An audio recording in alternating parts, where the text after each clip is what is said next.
dengan latar belakang aku yang Strange Generation, terus yatim juga gitu ya. Tapi di balik itu aku jadi tumbuh jadi manusia yang sangat pekerja keras. Gimana? Apa? Aku sampai di TF ratusan ribu sama Wah, asli? Aduh, bisa gak bapak aku hidup lagi? Halo teman-teman semuanya, selamat datang kembali di podcast kedua kita kali ini nih, Meja 8. Sebelumnya perkenalkan kembali aku sebagai moderator Sandi Pratama, dan kita kedatangan tamu sekaligus narasumber kita yang bernama... Halo, aku Siti Rahmanjani. Nah, sebelumnya Siti Rahma ini adalah teman sekelas kuliah kita juga nih guys. Tapi ada beberapa hal yang pengen aku ulik dari kamu nih Sit. Boleh tuh, mau ulik apa Sebelumnya ya? kita perkenalkan dulu ya. Siti tuh sekarang tuh dia tuh kerja sekaligus kuliah ngambil kelas karyawan. Tapi ada yang bikin aku menarik nih. Apa nih? Sebelumnya nih Sit, aku tuh pengen mengulik tentang diri kamu nih. Kan sekarang tuh kamu tuh kerja ya, sembari kuliah kelas karyawan juga, dia tuh sekelas sama aku. Dan ada yang bikin aku penasaran banget nih sama kamu. Kemarin tuh kamu tiba-tiba FVP jadi driver ojol tuh Sit. Itu gimana sih cerita awalnya tuh kok tiba-tiba jadi driver ojol tuh? Jadi cerita awalnya tuh gini, San.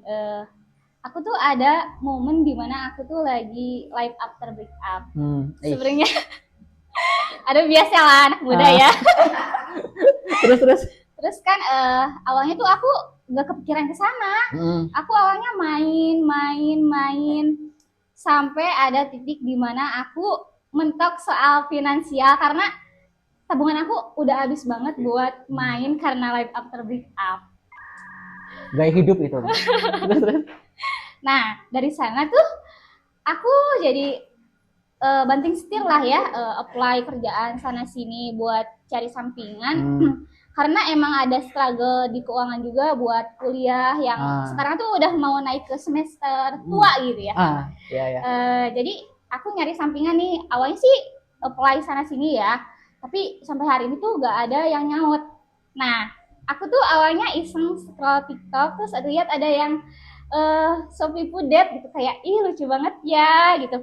Terus aku pikir-pikir lagi, kayaknya memungkinkan deh kalau misalkan aku daftar jadi driver Shopee Food. Karena memang yang pertama tuh di Shopee Food itu hanya narik orderan makanan doang sama mungkin paket instan ataupun dari marketplace. Nah, dari sana aku bikin SIM lah. Nah, udah gitu aku daftar. Setelah beberapa minggu beberapa hari upload dokumen pendukungnya, nah keterima lah. Udah gitu, udah langsung beli atribut segala macam sampai akunnya jadi. Oke Sit, tapi kamu pernah ngerasa malu gak sih jadi driver ojol? Maksudnya tuh gini, biasanya kan driver ojol tuh kebanyakannya ya dominannya tuh kan cowok ya. Tapi kan ini kamu perempuan gitu, ibaratnya 1% berbanding 99% gitu. Kamu ngerasa malu gak sih? Kalau awalnya sih ada ya rasa malu, cuman kesini tuh kayaknya asik juga gitu, jadi asik ya juga. Jadi malah menikmati. Jadi ternyata malah jadi menikmati juga. Terus jadi ya udah sih biasa aja gitu. Cuman kalau misalkan pas pick up orderan kayak kadang malu sama driver lain gitu. Oh, jadi kamu tuh lebih kayak menjauhi orang-orang gitu? Iya, saya nggak tahu kenapa ya, kalau sebenarnya kalau langsung itu malu aja gitu. Soalnya kan aku orangnya tidak terlalu introvert, kamu gak mau interaksi gitu sama itu. Iya, gitu. Oh ya, tapi kan aku tahu kamu di driver ojol tuh karena FVP ya, Sit ya. Terus itu gimana sih perasaan kamu tiba-tiba jadi ya FVP gitu, rame gitu? Dan itu sebenarnya bisa jadi peluang baru sih. Kamu bisa jadi seorang konten kreator juga lah ya. Iya. Iya kan? Iya. Itu gimana sih perasaan kamu awal gitu? Pertama kali aku FVP tuh kaget banget nih. Kayak, anjir ini TikTok aku rame banget gitu kan. Karena itu konten pertamanya tuh screenshotan chat. Aku dapat orderan, terus adalah pokoknya di TikTok aku username-nya Deka9023. Nah, itu ada konten pertamanya di Semat. Ada kata-kata yang nyeleneh sebenarnya. Makanya rame itu karena apa ya kata-katanya? Gila, ini orderan pertama aku gugup gitu, disebutin itu di sana. Nah, dari sanalah mereka tuh kayaknya tertarik dengan hal itu gitu. Cuman itu nimbulin pro kontra juga sih. Oh, itu jadi chat kamu ya, chat kamu sama customer ya? Iya. Oh, Nah, yang kayak nyeletuk gitu loh ya? iya.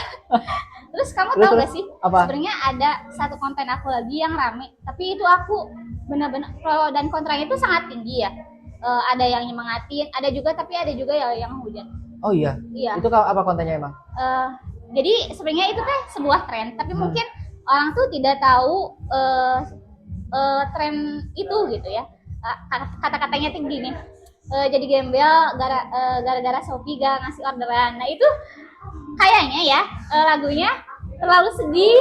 Jadi orang tuh ngiranya aku kayak pengen dikasihanin gitu.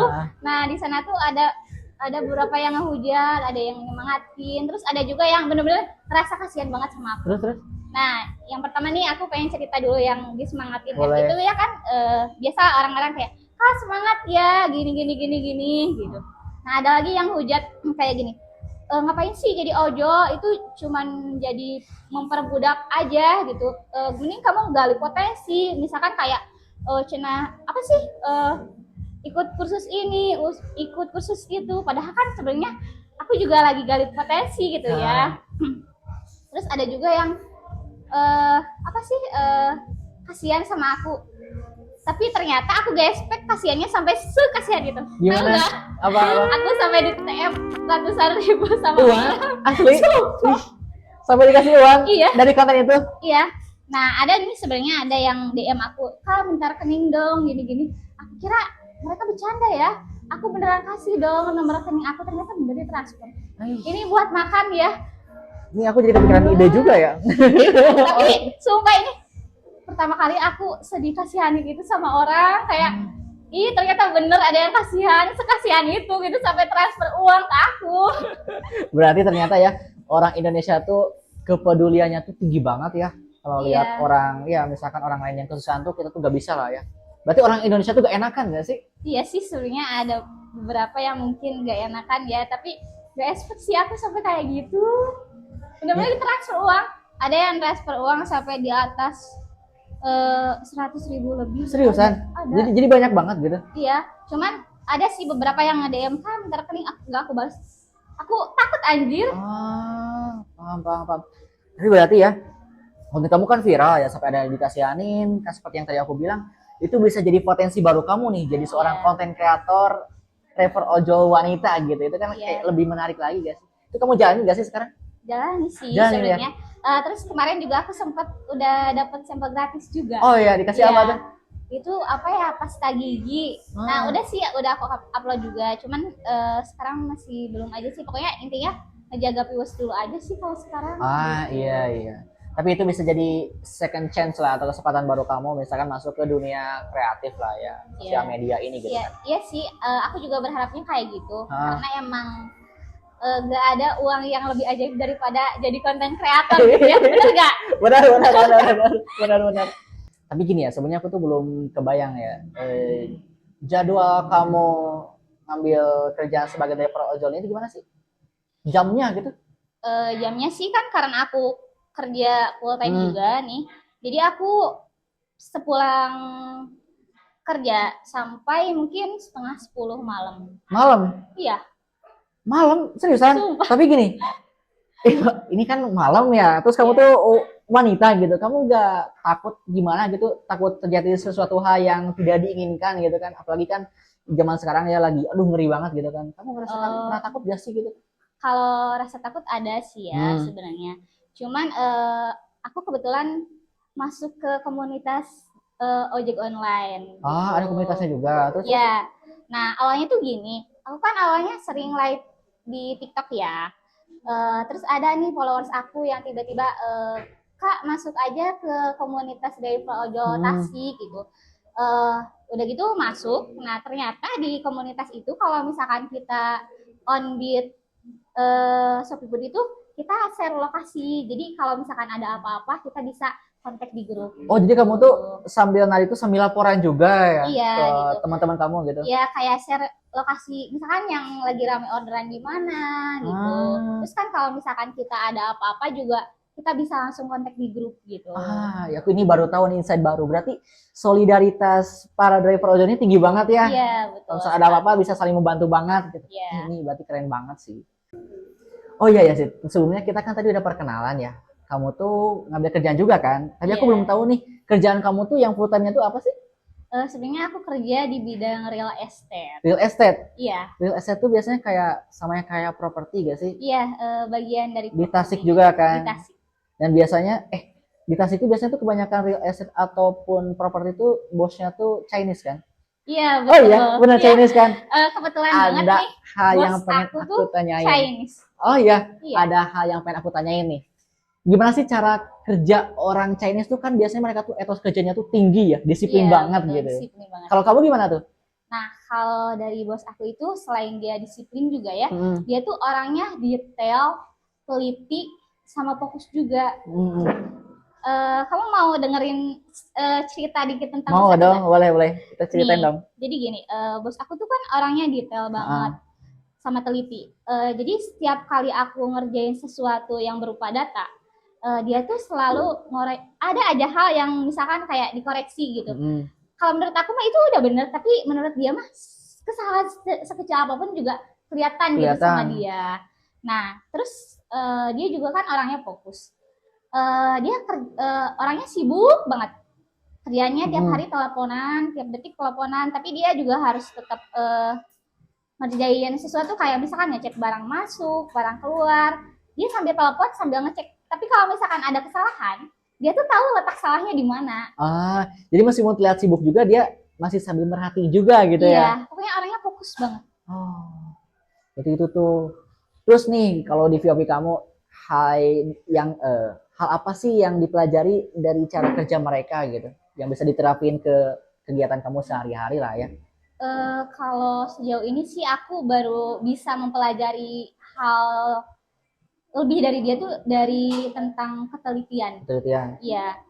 Bagaimana caranya kalau sesuatu itu aku selalu cek kembali apakah itu udah benar atau enggak. Nah, ini juga sebenarnya bersangkutan sama kerjaan aku di driver. Nah, itu kan sering banget double order nih. Oh iya. Double order, misalkan bawa makanan dari resto tuh 2 ataupun dari beda resto, pokoknya ngambil 2 orderan.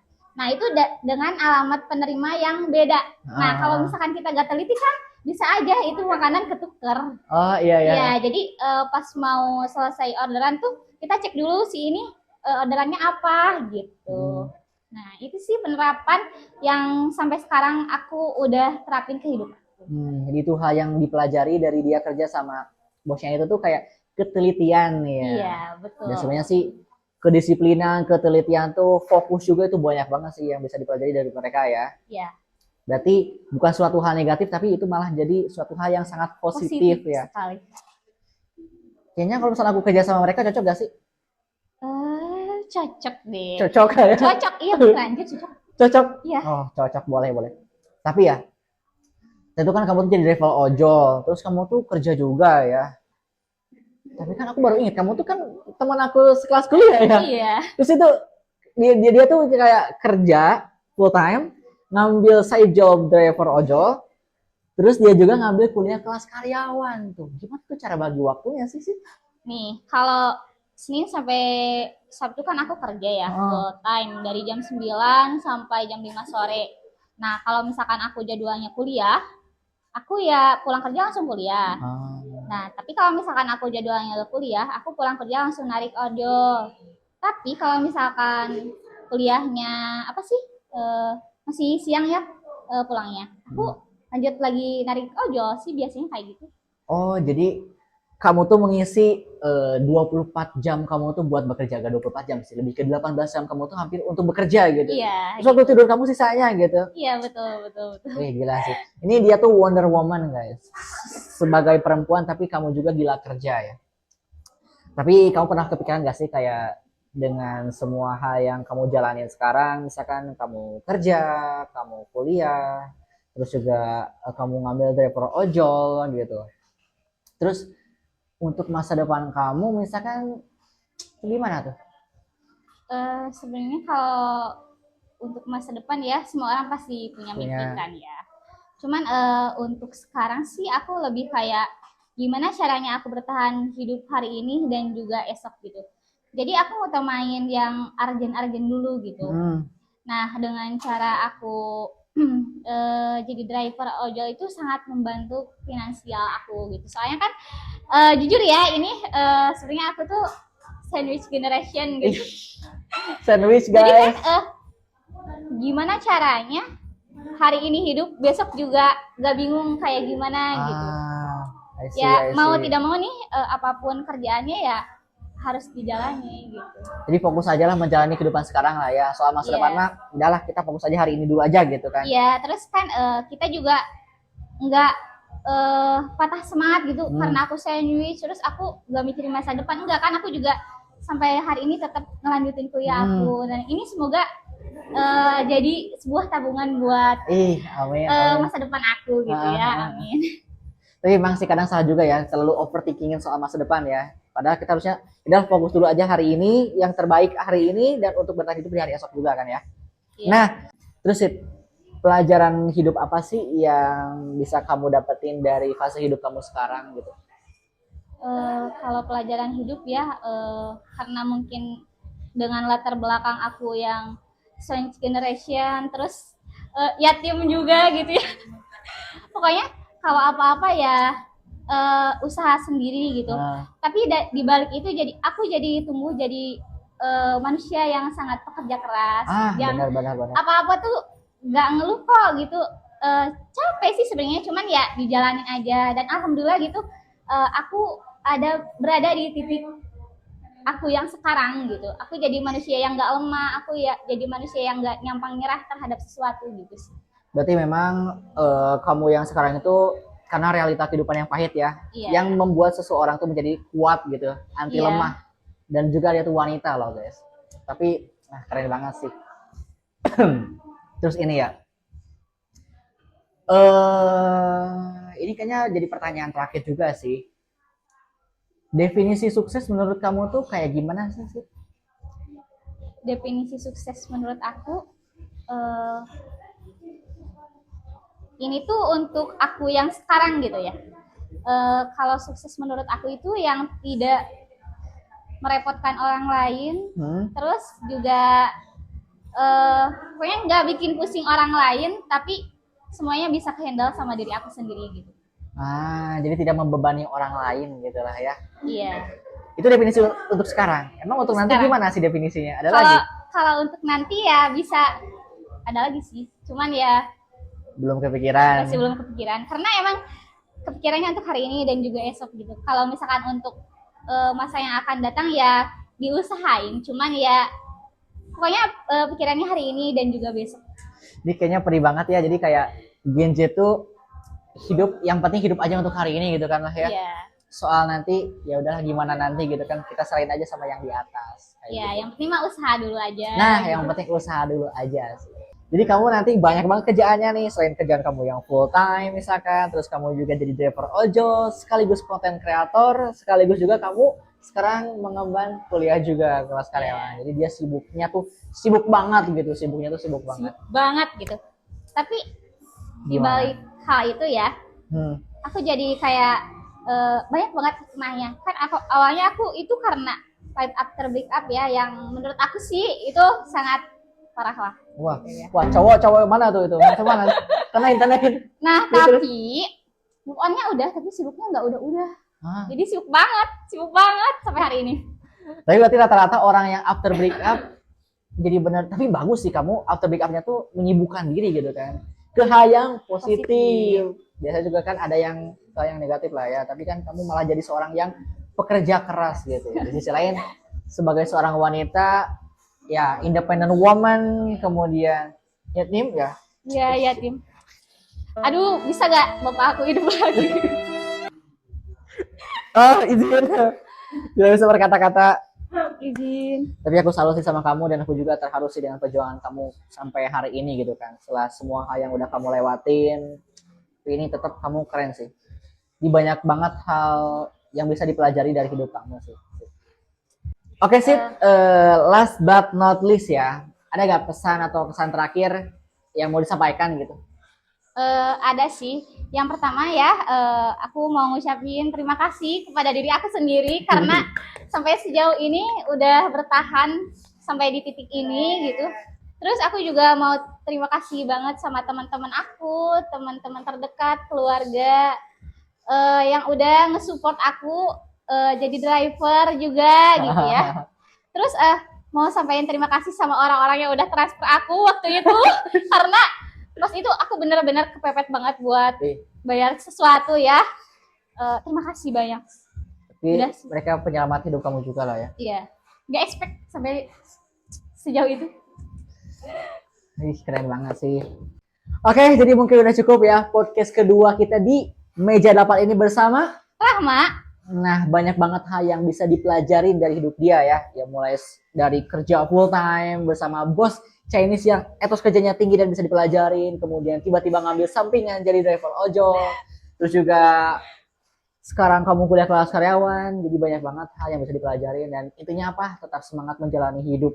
Jadi ya mungkin terima kasih dari aku sebagai moderator Sandi. Dan sebagai narasumber adalah Siti Rahma. See you di next podcast kita di Meja 8. Bye-bye semuanya. Yeay!